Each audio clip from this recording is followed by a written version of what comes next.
Electronic voting മെഷീന്റെ സംബന്ധിച്ചിടത്തോളം നമ്മൾ ഈ വോട്ട് ഞെക്കുമ്പോൾ കേൾക്കുന്ന ബീപ്പ് എന്ന് പറഞ്ഞൊരു ശബ്ദവും തെളിയുന്ന റെഡ് ലൈറ്റും അല്ലാതെ അതിന്റെ ഈ ഇൻപുട്ട് തന്നെയാണോ പുറത്തേക്ക് ഔട്ട്പുട്ടായി വരുന്നത് എന്ന് വെരിഫൈ ചെയ്യുന്നതിന് യാതൊരു മാർഗവുമില്ല എന്നുള്ളതാണ് ഇതിന്റെ ഏറ്റവും വലിയ പ്രശ്നം.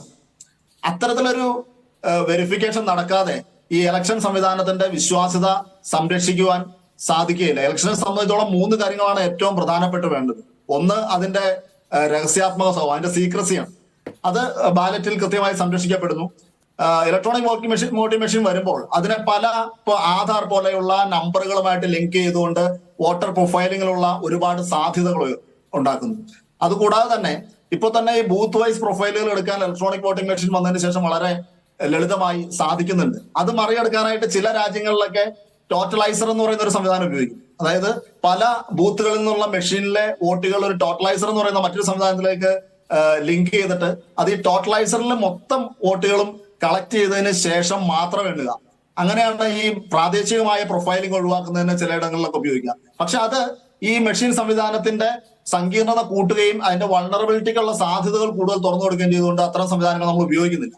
അപ്പോൾ ഈ പറഞ്ഞ പ്രൊഫൈലിങ്ങിനുള്ള സാധ്യത അവിടെ അവശേഷിക്കുന്നു. രണ്ടാമത്തെ കാര്യം അതിന്റെ ഒരു സുതാര്യതയാണ്. നമ്മൾ ചെയ്യുന്ന വോട്ട് ആർക്കാണെന്ന് നമുക്ക് നേരിട്ട് കണ്ട് ബോധ്യപ്പെടുത്താൻ കഴിയും. മൂന്നാമത്തത് വിശ്വാസ്യത. ഈ വിശ്വാസ്യത ഉറപ്പുവരുത്തണമെങ്കിൽ ഏതെങ്കിലും ഒരു തർക്കം ഉന്നയിക്കുന്ന അവസരത്തിൽ അവ എല്ലാവർക്കും ബോധ്യമാവുന്ന തരത്തിൽ നേരിട്ട് പരിശോധിച്ച് ഏതൊരു വോട്ടർക്കും ബോധ്യപ്പെടാൻ കഴിയുന്ന രീതിയിൽ അത് പരിശോധിക്കാൻ കഴിയും. ഒരു ഫിസിക്കൽ വെരിഫിക്കേഷൻ സാധ്യമാകണം. അപ്പോഴാണ് തർക്കങ്ങൾ ഇല്ലാതാവുക. എന്നാൽ ഇലക്ട്രോണിക് വോട്ടിംഗ് മെഷീനിൽ അത്തരത്തിലൊരു റീകൗണ്ടിങ് എന്ന് പറയുന്നത് ഒരു അസംബന്ധമാണ്. അങ്ങനെ ഒരു സാധ്യതയെ ഇലക്ട്രോണിക് വോട്ടിംഗ് മെഷീനിൽ ഇല്ല. അതിന്റെ ഒരു പ്രശ്നം ഇതിനുള്ളിലേക്ക് കൊടുക്കുന്ന ഇൻപുട്ട് എന്താണെന്ന് ആർക്കും അറിയില്ല എന്നുള്ളതാണ് പ്രശ്നം. ഇതിന്റെ ഔട്ട്പുട്ട് മാത്രമേ നമുക്ക് കാണാൻ കഴിയുകയുള്ളൂ.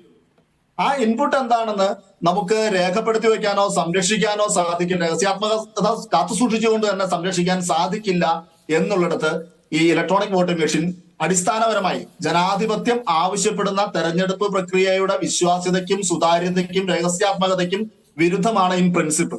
അതിന് ബാക്കി എന്തൊക്കെ പറഞ്ഞ് ന്യായീകരിച്ചാലും ഇതിന്റെ ഈ ജനാധിപത്യത്തിലെ വോട്ടെടുപ്പ് പ്രക്രിയയുടെ അടിസ്ഥാന സ്വഭാവത്തെ നിരാകരിക്കുന്നു എന്നുള്ളത് കൊണ്ട് തന്നെ ആ സംവിധാനത്തെ തള്ളിക്കളയണമെന്നാണ് ഞാൻ പറയുന്നത്. ശരി, ശ്രീ കൃഷ്ണദാസ്, പ്രതിപക്ഷത്തിരിക്കുമ്പോൾ തെരഞ്ഞെടുപ്പ് യന്ത്രത്തെക്കുറിച്ച് സംശയം ഉന്നയിക്കുക, തെരഞ്ഞെടുപ്പ് തോൽക്കുമ്പോൾ അതേക്കുറിച്ച് ആരോപണം ഉന്നയിക്കുക, ഇത് പ്രതിപക്ഷത്തിനെതിരെ, പ്രത്യേകിച്ച് കോൺഗ്രസിനെതിരെ BJP ഉയർത്തുന്ന ഒരു പ്രധാനപ്പെട്ട ആക്ഷേപമാണ്. പക്ഷേ ഇവിടെ കോൺഗ്രസോ അല്ലെങ്കിൽ പ്രതിപക്ഷ കക്ഷികളോ അല്ല ഈ പ്രശ്നങ്ങൾ ഉന്നയിക്കുന്നത്, മറ്റാളുകളാണ്. ഈ വിഷയം ഇപ്പം തെരഞ്ഞെടുപ്പ് കമ്മീഷന് മുമ്പിലേക്ക് വെച്ചിട്ടുള്ളത് EA ശർമ്മ. അദ്ദേഹം മുമ്പ് ഊർജ്ജ സെക്രട്ടറി ആയിരുന്നു കേന്ദ്ര സർക്കാരിൽ. അദ്ദേഹം ഇത് മുമ്പും പലവട്ടം തെരഞ്ഞെടുപ്പ് കമ്മീഷന് മുമ്പിൽ പറഞ്ഞിട്ടുണ്ട്. വീണ്ടും അദ്ദേഹം അത് ആവർത്തിക്കുകയാണ്.